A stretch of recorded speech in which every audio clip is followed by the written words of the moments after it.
Sabi nga ni Supremo, dinit na lang namin sa iba yung na mahihina pa. Sabi niya, let's go.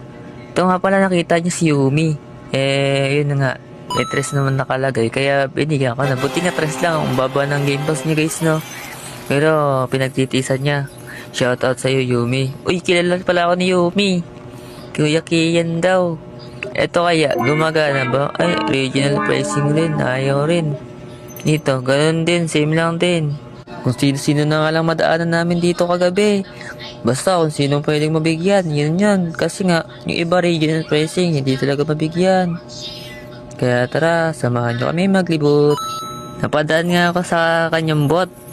Kala ko, AFK itong player na to, gising pala. Yo daw, yo. Sabi na lang, enjoy, okay na. Meron pa natira eh. Ito, pang last na natin to, yung tinapay pandesal. Sakto, may tres siya. Butol na yan. Okay na yan, guys. Ayan, okay na ulit.